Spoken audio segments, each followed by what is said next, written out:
నర్సిరెడ్డి గారు.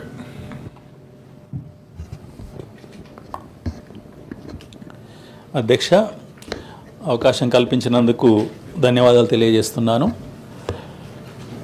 గౌరవ ఉప ముఖ్యమంత్రి వర్యులు బట్టి విక్రమార్క మల్లు గారు ప్రవేశపెట్టిన ఈ ప్రకటన చేసిన దాన్ని నేను పూర్తిగా ఏకీభవిస్తున్నాను. ఇందులో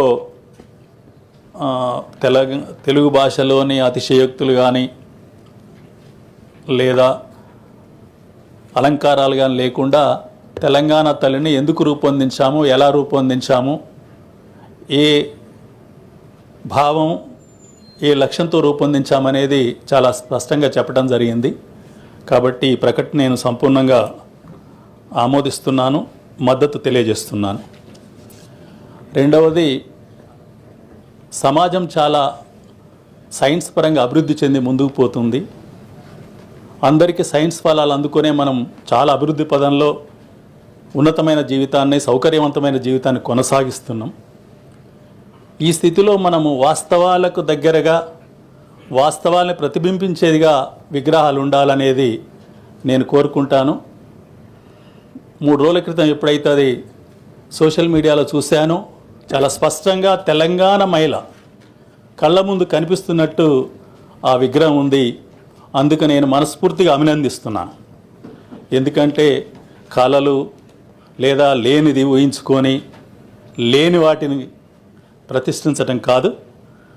చెప్పారు ఎందుకు పచ్చ చీర. పచ్చ చీరలో నాకు ఇంకోటి కనిపించింది, ప్రగతి కనిపిస్తుంది, పచ్చదనం, పంటలు కనిపిస్తున్నాయి, వ్యవసాయం కనిపిస్తుంది. దాంతోపాటు నడుం చుట్టూ తిప్పింది శ్రమకు తార్కాణం, పట్టుదలకు తార్కాణం, పోరాటానికి తార్కాణం కూడా మనం పేర్కొనే అవకాశం ఉంది. అది స్పష్టంగా కనిపిస్తుంది. తర్వాత అలంకరణ అనేది తెలంగాణ మహిళలు అత్యధిక భాగం ఎవరు ఏం ధరిస్తున్నారో, ఎలా జీవిస్తున్నారో వాళ్ళ జీవనాన్ని ప్రతిబింబించే రకంగా ఆ విగ్రహం ఉంది. అది మన సంస్కృతిని కానీ, మన జాతిని కానీ, తెలంగాణ రాష్ట్రం యొక్క ఉన్నతిని కానీ తెలియజేసే రకంగా ఉంటుంది. ఆ పద్ధతిలో విగ్రహం తయారు చేశారు. కాబట్టి గతంలో విగ్రహాలు చాలా చూసాం. చాలా గ్రామాలు తిరిగినప్పుడు చాలామంది చాలా రకాలుగా విగ్రహావిష్కరణలు చేశారు. ప్రభుత్వ పరంగా ఈ పద్ధతిలో ఉండటం మంచిదని చెప్పి నిర్ణయించి ఈ ప్రభుత్వం ఏర్పడ్డాక సంవత్సరంలోనే ఈ విగ్రహాన్ని ఆవిష్కరిస్తున్నందుకు అభినందిస్తూ, అదేవిధంగా అంజశ్రీ గారి గేయాన్ని కూడా రాష్ట్ర గేయంగా ప్రకటించి దానికి అవసరమైన గౌరవాన్ని కల్పిస్తూ తీసుకున్న నిర్ణయం కూడా గొప్పది. ఎందుకంటే వాస్తవంగా జయ హే జయ హే తెలంగాణ అనేది ఈ గేయాన్ని పాఠశాలలలో 2009 కంటే ముందు నుంచే, దాదాపు తెలంగాణ ఏర్పడక ముందు తెలంగాణ ప్రాంతం మొత్తం పాఠశాలలో ఒక 5-6 ఏళ్ల పాటు ఆ గేయాన్ని చదివారు. అంతకుముందు మా తెలుగు తల్లికి అనేది చదవకుండా దీన్ని చదివారు.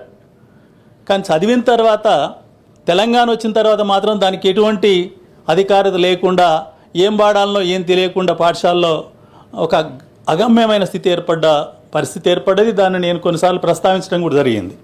కాబట్టి ఈ విగ్రహావిష్కరణను ఇంత తొందరగా చేయటం కానీ, పూర్తిగా తెలంగాణ మహిళ ఎలా ఉంటుందనేది, సాధారణ మహిళ, అత్యధిక మహిళ ఎలా ఉంటుందనేది అందులో పొందుపరిచినందుకు, తర్వాత తెలంగాణ రాష్ట్రానికి గోదావరి, కృష్ణా నదులే జీవం, నీటిని తెలియజేసేందుకు ఆ నీలిరంగు కానీ మొత్తం కూడా తెలంగాణ సంస్కృతికి దర్పణం పడుతుంది. కాబట్టి ఈ విగ్రహాన్ని నేను పూర్తిగా సమర్థిస్తున్నాను, అభినందిస్తున్నాను.